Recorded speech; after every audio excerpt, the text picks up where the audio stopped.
Bonjour tout le monde, petite vidéo de suivi des Camponotus cruentatus dans le petit module que j'ai fait maintenant il y a quelques semaines pour vous montrer un petit peu l'évolution. Alors, ça a l'air de bien se plaire dans le module, pourquoi? Parce que j'ai de nouvelles plantes, je vais essayer de vous montrer ça. Après, il y a un couvain conséquent, mais quand je les ai déménagés, il y avait déjà du couvain. Il y a eu des éclosions. J'ai à nouveau mes premiers pseudo-majors. Ça fait plaisir de voir ça. Il y a quand même pas mal de. Il y a pas mal d'évolutions, on va dire. Là, je suis peut-être un peu trop zoomé.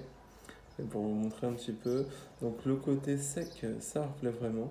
Et le fait qu'il y ait un petit peu d'humidité dans les décès, ça, vous voyez, ils sont là les yeux. Voilà. Et il y a une belle grappe d'œuf de folie.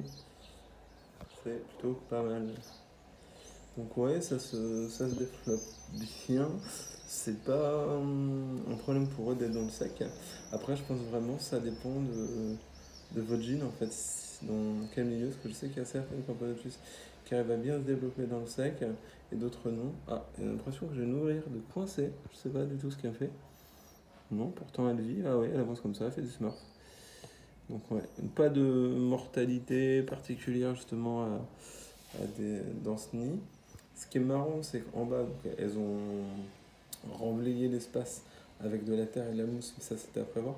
Mais des fois, elles y collent carrément les cocons. Donc c'est marrant, elles sont carrément toutes, tout est aligné au niveau de cette fente. Comme il y a le chauffage juste derrière, en fait, le nid est plaqué sur un tapis chauffant de manière verticale. Encore des œufs là, vous voir. Il y avait une grappe d'œuf là et une grappe d'œuf en bas. Le nid est bien enfin le module, parce que c'est pas non plus un gros nid.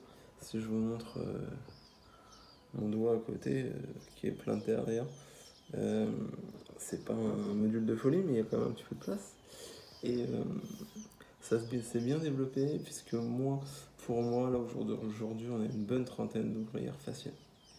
Donc il faut que ça continue à se développer. Je vais vous montrer l'aire de chasse, ce qui a changé, ce qui a évolué. Parce que là, vous voyez le nid, mais pas forcément au complet. Donc là, vous pouvez voir un petit peu de condensation, mais uniquement sur la face avant. Je ne vaporise pas la mousse en fait. C'est uniquement l'humidité dans l'air de chasse qui fait foi. Je rajoute un peu d'eau, donc là je l'ai fait à peu près tous les 10 jours, quoi. Dans le nid, ça a l'air de le faire, donc elles ont un abreuvoir. Elles y vont pas forcément, je pense qu'elles doivent s'hydrater avec l'humidité en bas, là, de condensation.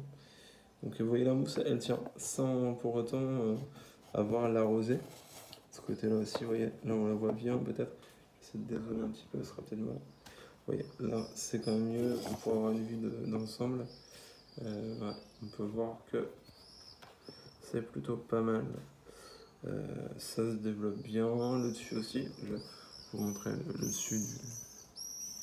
Alors, seul truc un peu galère, c'est quand j'ouvre, il faut que je fasse gaffe. Là, il n'y a pas une grosse population.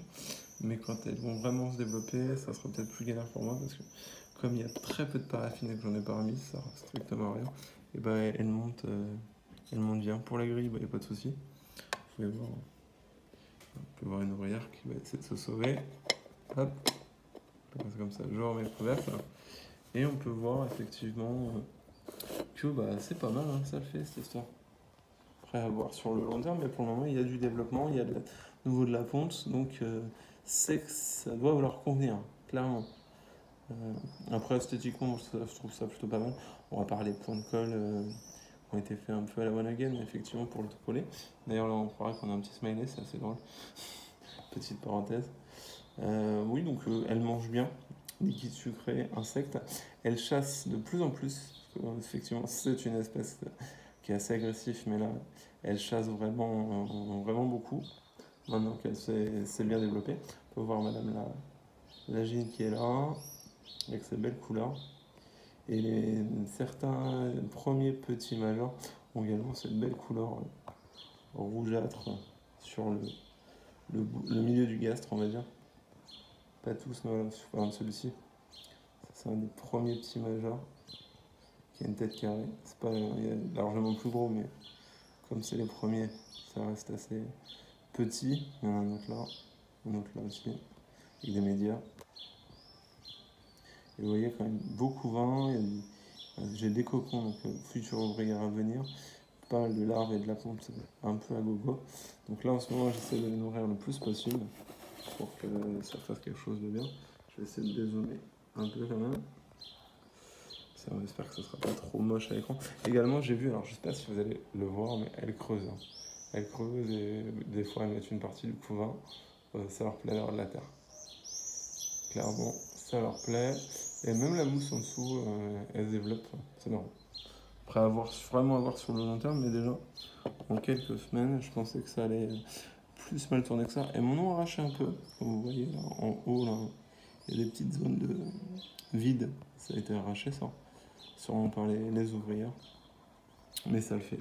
Voilà pour ce petit suivi rapide de notre Camponotus cruentatus, une espèce géniale qu'on trouve en Europe. Voilà, bah écoute, j'espère que ça vous a plu. Je vous souhaite une belle journée et n'oubliez pas, la myrmicologie, c'est de la passion, du partage et de l'entraide, selon moi. Bonne journée à tous, salut!